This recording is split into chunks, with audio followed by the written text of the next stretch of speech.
Hey folks, and welcome back to Sevtech Ages. So I'm trying something a bit different here today.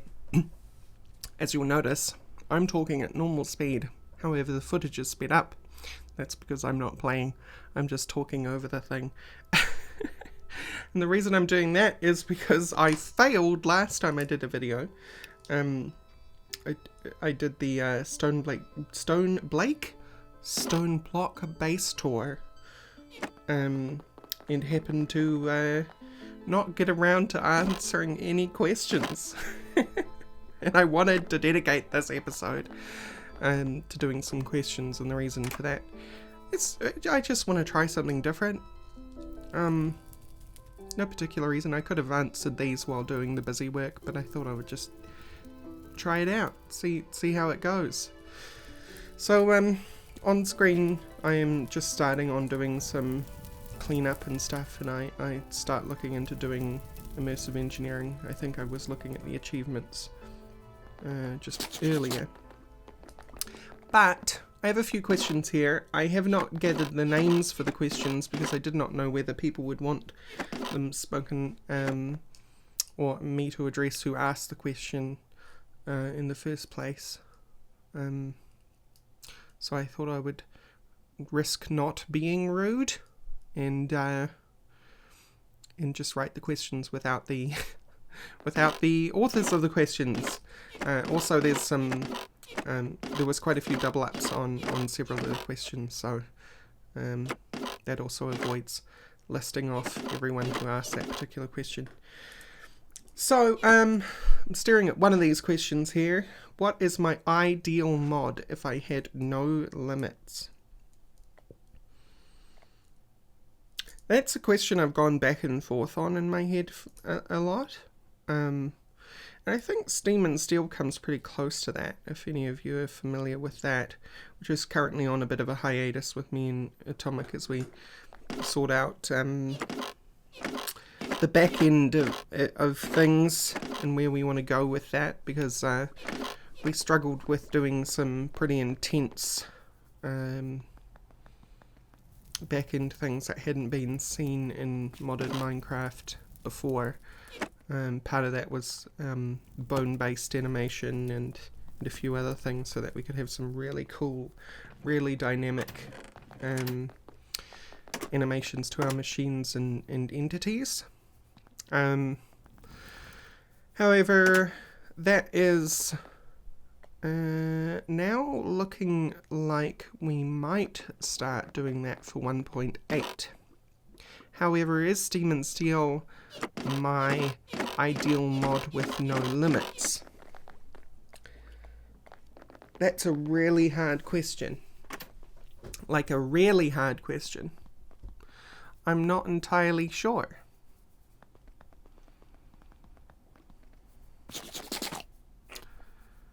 No limits.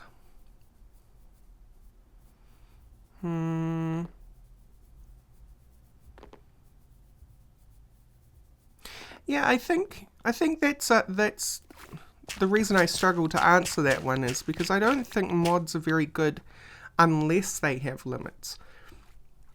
And maybe this is my art background talking, but if you restrict the palette, or you restrict the confines in which you can produce the work, it tends to focus the scope of what you create so that you don't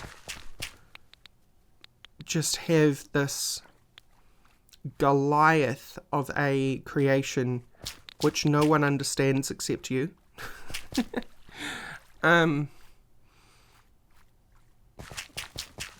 Like, when I used to do art, there was a particular thing that I used to like to do, which was that using post-it notes, I would try and fit characters into the post-it note as if the borders of the post-it note were a box.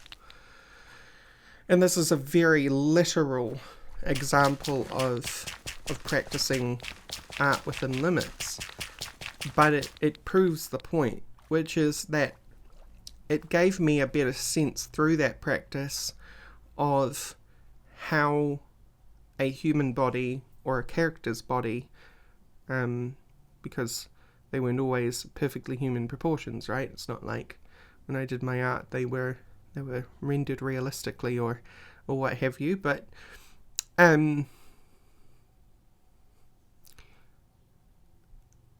just the act of trying to fit these people into these boxes. And of course you could draw the person small and they would fit, because then it would just be a very small canvas, right? But that wasn't the exercise at hand. The exercise at hand was fitting a person who was bigger than the box into the box. And it allowed me to better understand how humans kind of fit into that space anatomically, and how to make that look good on paper. So I don't think a mod without limits really achieves that sort of polish. I suppose you could have the 1,000 monkeys all typing on typewriters, and eventually they would complete the entire works of Shakespeare. But how long would that take? And if you're producing a mod with no limits that you could snap your fingers and produce that mod, what would it look like? I don't think I actually have the mental capacity to comprehend what that would be. Not without either time, and I mean a lot of time, or a lot of actually doing the act of making the mod to kind of realize the final product. So I'm just creating some bricks on screen here to make coke oven bricks, because we need creosote to move on with anything in immersive engineering, in particular making the work table, so that we can make vacuum tubes and so on. But let's go on to the next mod. Well, to finalize that first question, I think the answer is I don't really know. I don't know. I think Steam and Steel is the closest thing to that, because it is the biggest and most fully realized mod on paper that I have designed. Me and Atomic Blom have designed, because he's not without his input into the design, of course. He's not just a code monkey, but yeah, I think that's kind of where things are. Is Steam and Steel is probably my fully realized mod with no limits. What do I do to appease RNGesus / Murphy? So those for not in the know, Murphy is a name for an entity or a divine being or a god who does the opposite of what you want. So if you drop a piece of toast, Murphy will make sure it drops butter side down. If you put some earphones in your pocket, Murphy will make sure they tangle. If you go to a mechanic's with something going wrong with your car, when a mechanic looks over your car, the mechanic will find nothing wrong with your vehicle and it will start perfectly. That's Murphy.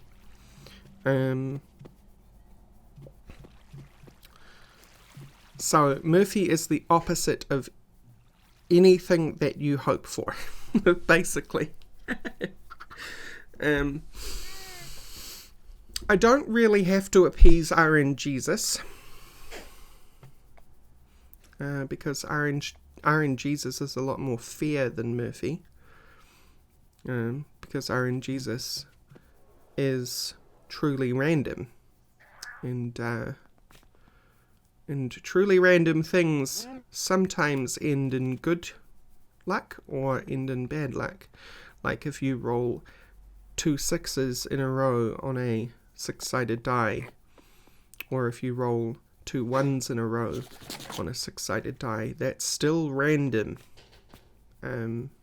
It's just that it happened to be randomly not in your favour or randomly in your favour. Whereas Murphy will make sure you roll 4 1s in a row when you're hoping just for an okay dice roll. That's Murphy.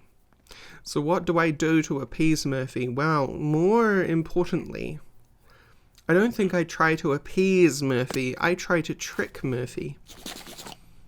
I consider myself somebody of very bad luck in general as a person. Things that do go wrong can go wrong. So, or things that can go wrong do go wrong. Sorry, I got that backwards. So I think that the main thing there, in terms of how I handle my bad luck, is I hope for things to go wrong, because then Murphy will make them go right. Right? So,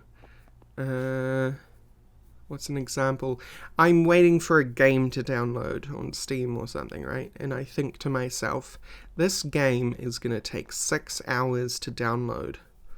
It only takes 1. Or in Minecraft, in this case, I was not practicing my proper technique here, and I should have been. I should have been saying to myself, I will never find any coal. And then the next node I would have found in Geolysis would have been coal. That would have been me tricking Murphy. But instead, because I didn't practice that, I've spent this whole time I've been chatting about RNGesus and Murphy trying to look for coal on screen, which I'm about to finally find, I believe. But it took its time, because remember, everything here is double speed. So, finally get some coal. But the point is that if I had been trying to trick Murphy, I might have found that coal a lot sooner. And that is how... So I don't really try to appease either of those deities. Either of those divine beings. One of them I just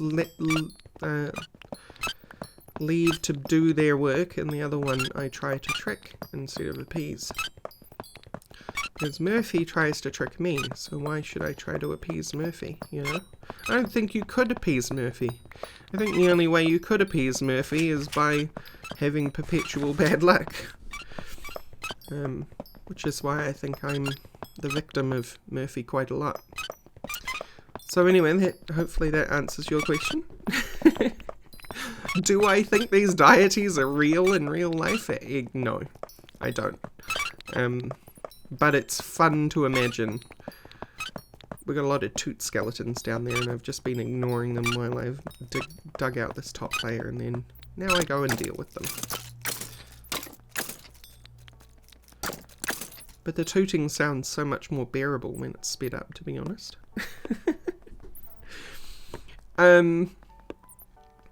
Right. How do I feel about the supernatural? Any spooky experiences? It's funny, I've laughed about this with my flatmate before, because I think my flatmate has a little bit of a more lenient stance on the supernatural. No, I do not believe in the supernatural. I believe in what I can see, and can factually back up. But if I'm not able to do that, then I don't believe in it. Which makes me a hypocrite, and this is the bit that me and my flatmate laugh about. Because as a child, I have this very vivid recollection of what I would describe, I guess, if I was telling a ghost story, I would describe it as a haunting. For probably several months in my life as a wee lass,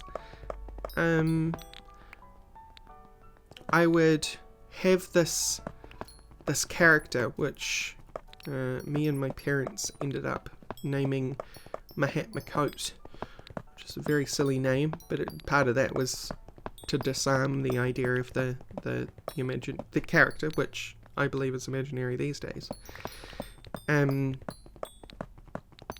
Part of disarming that was giving it a silly name. But the reason we called it that was because basically how it appeared to me was it would be this ghost floating at the end of my bed. Not like on the end of my bed, but just at the foot of my bed. And it would be a trench coat and a kind of Dick Tracy hat. Almost like a detective from the 50s. It was frightening, and I'm not describing it very frighteningly because I'm struggling to describe the whole event in the first place, but it was a pretty frightening character, to be honest. And as a child, I didn't really...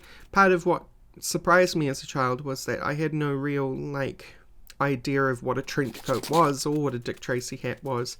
I suppose I could have picked it up in some kind of show I had watched earlier in my life or something like that, and it had just stuck in my head and came out as this ghost.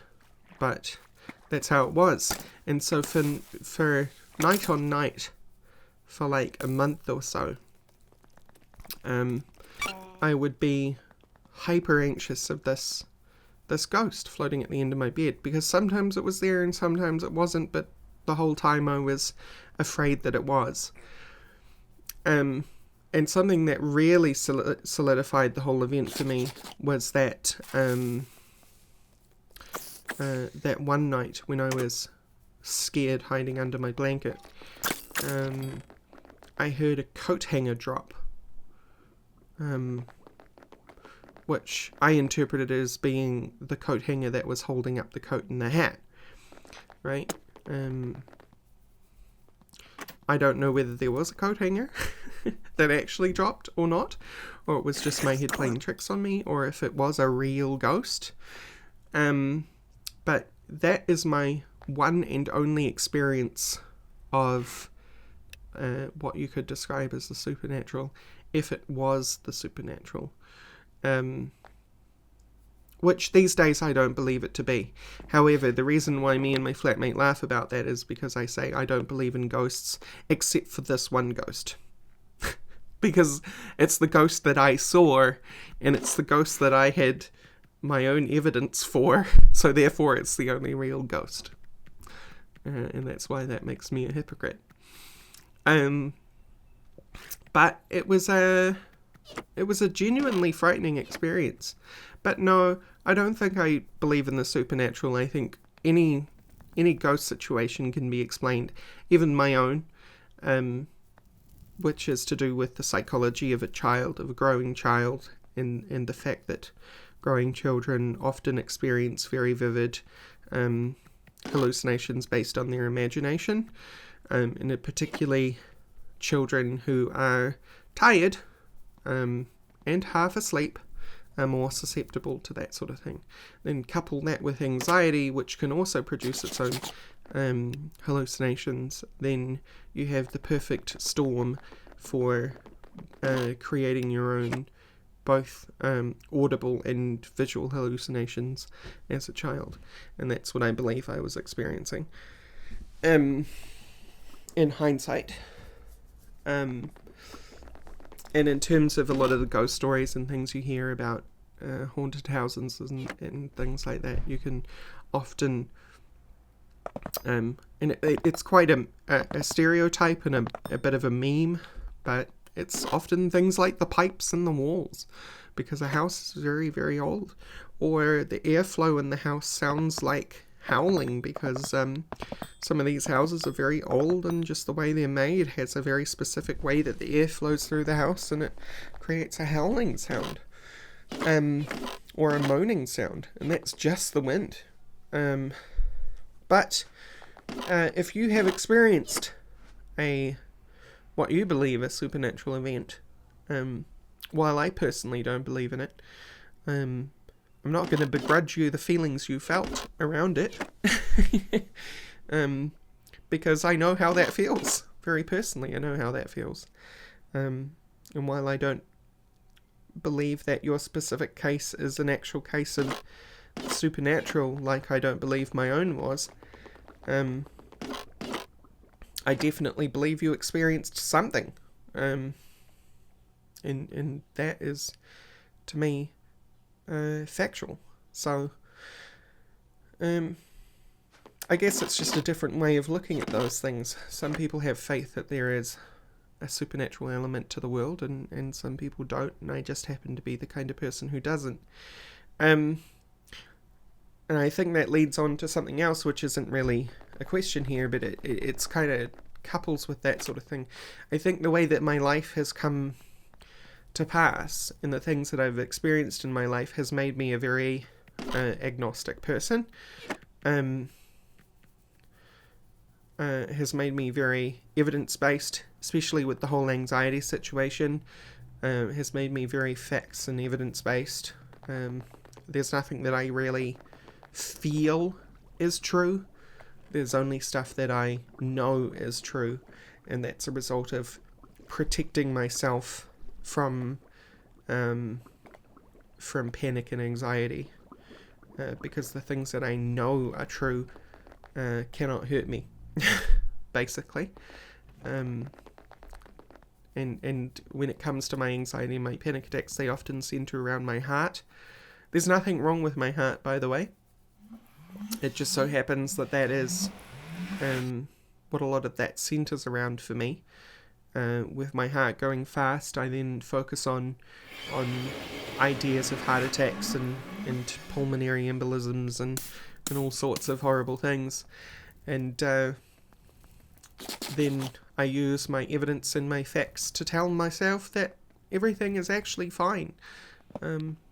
And those evidence and facts are ECGs taken multiple times by multiple doctors in multiple different places.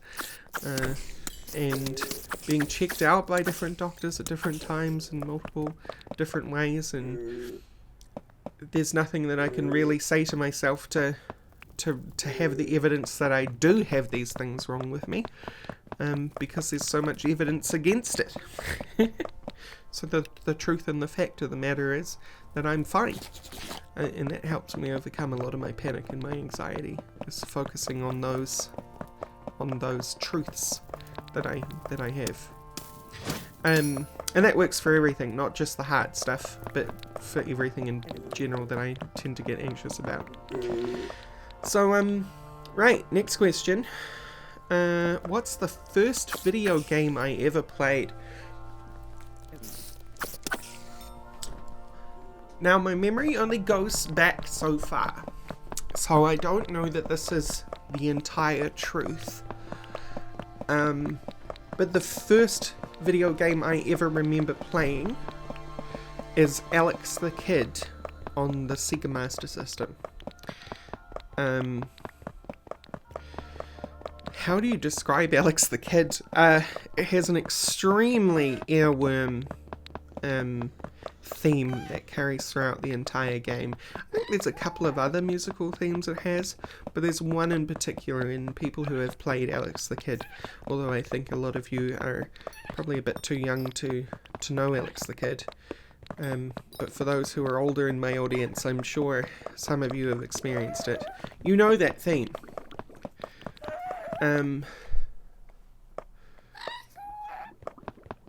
I would try to mimic it, but I'm terrible at mimicking music, which is ironic because I used to sing. So yeah, Alex the Kid. But the actual... I think the whole thing of the Alex the Kid is... platformers and stuff were very new to New Zealand at the time, or games, home systems were very new to New Zealand at the time. I don't think we even really had access to the SNES, the NES or the SNES. So things like the Sega Master System and stuff like that were some of the first home consoles available in New Zealand. And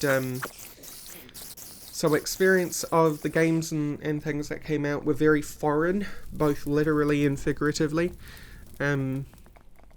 Alex the Kid still had a lot of hallmarks of culture that we as white New Zealanders were not very familiar with, because they had, for example, they had paper, scissors, rock in them, or as it's actually known, Jenkin.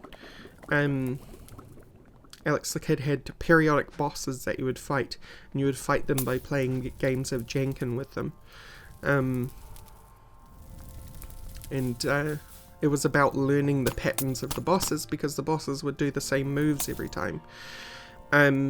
Except for, I think, a couple of bosses which could change randomly, but then you had this item in your inventory. Yes, this was a platformer with inventory, which allowed you to read the mind of your opponent, and you could see what they were about to choose.